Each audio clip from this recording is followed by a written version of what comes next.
Would anybody like to guess what I've got in my lunchbox? Lunch.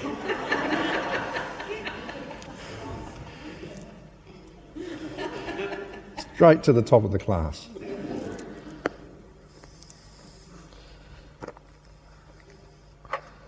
Look at this.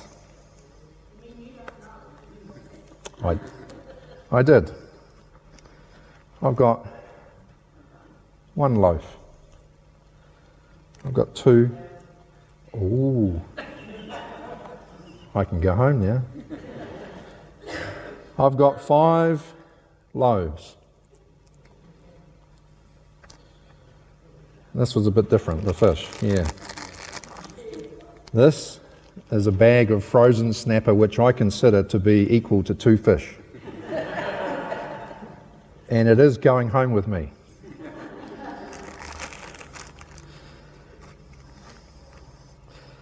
So I guess you know what I might be talking about this morning.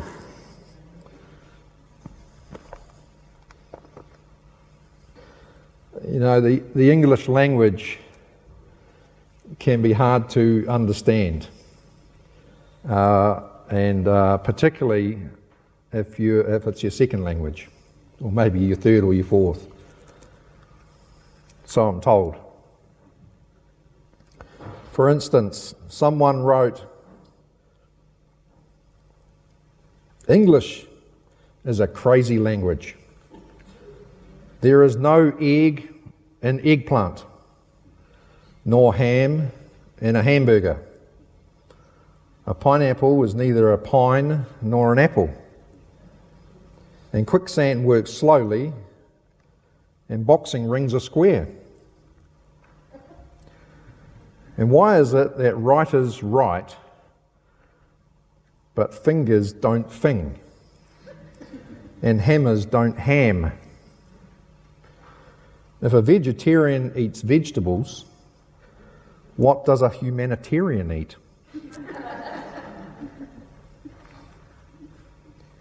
We ship cargo not by cars but by trucks, and we send cargo by ship. We have noses that run and feet that smell. And how can a fat chance and a slim chance be the same? While a wise guy and a wise man are opposites. Your house can burn up as it burns down, and you fill in a form by filling it out. And the person finishes by saying, "English speakers should be committed to an asylum for the verbally insane."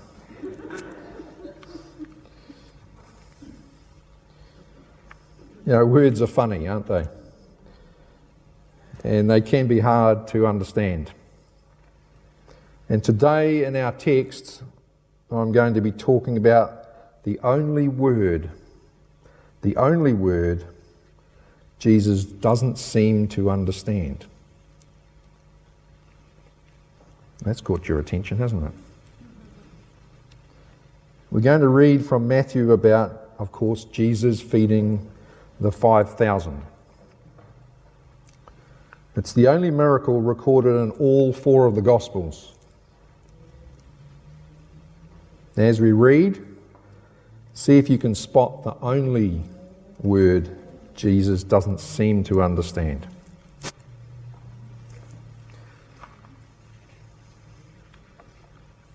Matthew chapter 14, 13 to 21. When Jesus heard what had happened, this was in regards to John the Baptist, he withdrew by boat privately to a solitary place. Hearing this, the crowds followed him on foot from the towns. When Jesus landed and saw a large crowd, he had compassion on them and healed their sick. As evening approached, the disciples came to him and said, "This is a remote place, and it's already getting late. Send the crowds away so they can go to the villages and buy themselves some food. And Jesus replied, they do not need to go away. You give them something to eat. We have here only 5 loaves of bread and 2 fish, they answered. Bring them here to me, he said. And he directed the people to sit down on the grass. Taking the 5 loaves and the 2 fish, he looked up to heaven, he gave thanks and broke the loaves. Then he gave them to the disciples, and the disciples gave them to the people. They all ate and were satisfied, and the disciples picked up the 12 basketfuls of broken pieces that were left over. The number of those who ate was about 5,000 men, besides women and children. It's an amazing miracle, and I've been thinking about that a little deeper than I have been in the past. It's easy to gloss over the miracles, but I pondered it. It's like taking this over here, this small lunchbox with 5 loaves and my snapper, and feeding the whole of Hara. And there's leftovers. The whole of Hara. When I looked, the population of Hara last year was 9,800 and something like 12, I think. But they estimate there was probably 15,000 people that were fed. That's the whole of Hara. And there was leftovers, and they were full. How? I don't know. My mind, it does not compute. Has anyone picked up on the word? Only. The only word Jesus doesn't seem to understand is only. The disciples said, we have only 5 loaves and 2 fish. And Jesus didn't even consider the word only. He said it's enough. The disciples were thinking in human terms of a logical manner to meet the hunger of the masses. And we're not thinking of a supernatural terms of a miracle of God to meet the need. The first point I want to make is Jesus cares about all our needs. The Bible says that when Jesus landed and saw the large crowd, he had compassion on them and healed their sick. Jesus had just learned John the Baptist had been executed by Herod Antipas, and he wanted to go back or get away. He wanted to get away to grieve the loss of his cousin and friend. But when he got to the shore of the lake, thousands of people were there. He could have launched back into the water, or he could have told them he wanted to be alone.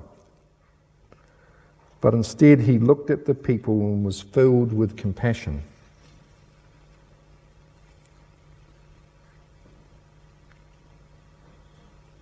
He fed the people spiritually with spiritual truth by telling parables about the kingdom. You and I have spiritual needs, and Jesus is able to, and he wants to, meet those needs. We all have physical needs as well. Jesus healed the sick and fed the hungry crowd. He doesn't just care about our spiritual needs, but He is interested in every area of our life. The second point is about our faith. The disciples came to Jesus and said, "Let's send the people away to the villages so they can buy food." Jesus said, "They do not need to go away. You give them something to eat." Jesus told His disciples to do something impossible. Impossible. The disciples thought their problem was a lack of food, but Jesus saw the bigger problem was a lack of faith. And Jesus does the same thing today. He asks us sometimes to do the impossible. And when we face the very hardest times in our lives, it's like God is saying, "Do you trust me?"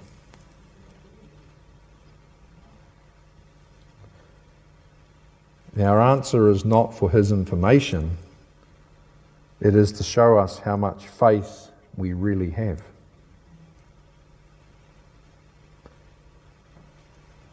Our faith is tested continually throughout our life. Not to shame us, but to strengthen us. When you encounter a problem and it involves a shortage, there are 3 different approaches that you can take. Some people are feelers. They address problems with their emotions. And you can recognize them because they use this phrase, "I feel that." The disciples looked around and saw the mob, and I'm sure they felt panic because the day was getting late and there was no food. Anytime you approach a problem with feelings, you can be in danger of making a huge mistake.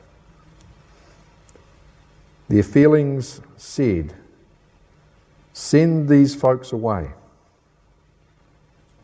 And when we base major decisions on feelings, it can be pretty scary because our feelings can be misleading.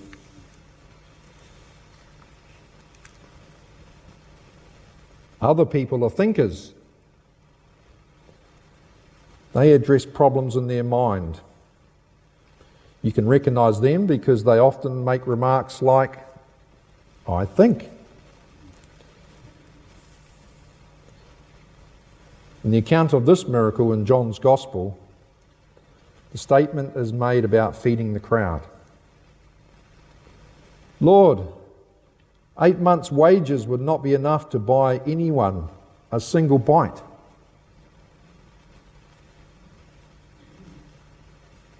The problem is, in our humanness, when we hand out food, we divide it.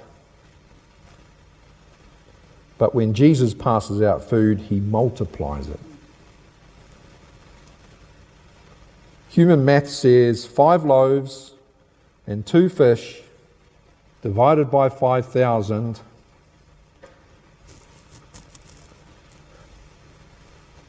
impossible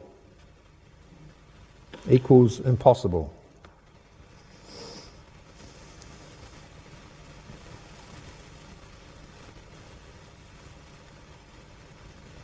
God's math says 5 loaves plus 2 fish times the power of God equals lots of full stomachs. There is another way to approach the problem, and it's illustrated in my next point.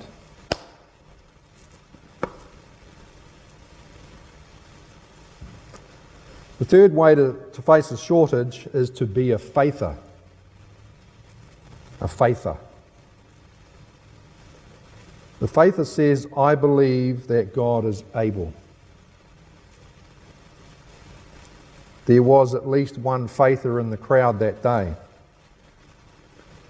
In the account in John, tells us of an unnamed boy who only had 5 loaves and 2 fish. But he had faith in Jesus because he surrendered all he had. He didn't know what would happen. He just decided to just trust Jesus with his food. That's what faith is. We don't know exactly what will happen.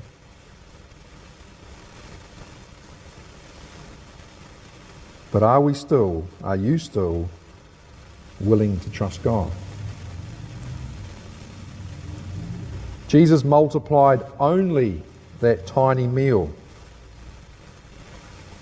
until everyone was fed. Not only was there enough for 5,000 men, plus all the women and children, there were leftovers. The Bible promises, now to him who is able to do exceedingly abundantly, above all that we ask or think, according to the power that works in us. God is certainly willing to do his part. Our challenge is to follow the 4 simple things Jesus did when he received the 5 loaves and the 2 fish. He looked to heaven, he gave thanks, he broke the bread, and then he distributed it.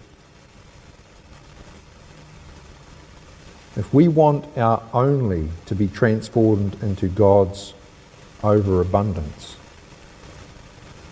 we can do the same 4 things. First, look to heaven for help. Second, give thanks for the little we have. Third, cherish the value of brokenness. And fourth, serve others before ourselves. And see what the Lord can do. It's certainly not worth waiting till you win lotto before you give. I think it was something like 20 million last night or whatever.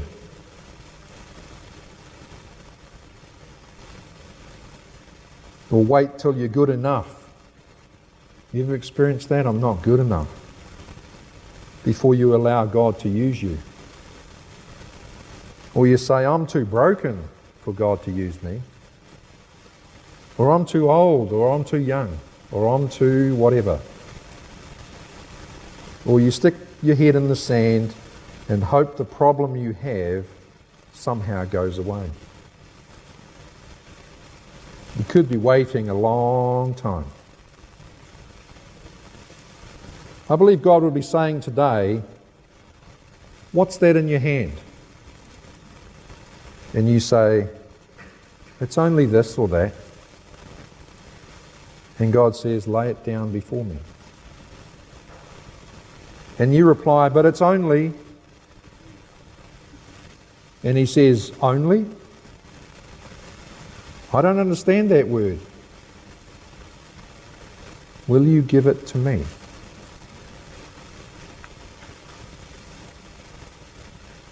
God has been performing miracles with our onlys for centuries. Adam was only a pile of clay. Goliath and the Philistines looked at David and said, he's only a boy with only a slingshot. They said Mary was only an unwed teenage mother. They said that Jesus was only a carpenter. Just think about what God can do with your only, if you'll offer it to him. I want to finish with a poem that I came across. It's entitled, The Little Word Only. It says, I considered my little, and God said to me, Child, what do you mean by saying only? It was only a word that created all that you see. It was only some clay that brought you to be. Only a staff that parted the sea. Only one man who set them all free. Only a young shepherd who took down a foe. And there's a lesson to learn that I want you to know. It was only a stable and only a girl. And only a carpenter who changed the whole world. So it's not what you have, but my strength you see. And I can do miracles with your little only. So only He knows what will happen when you give Him your all.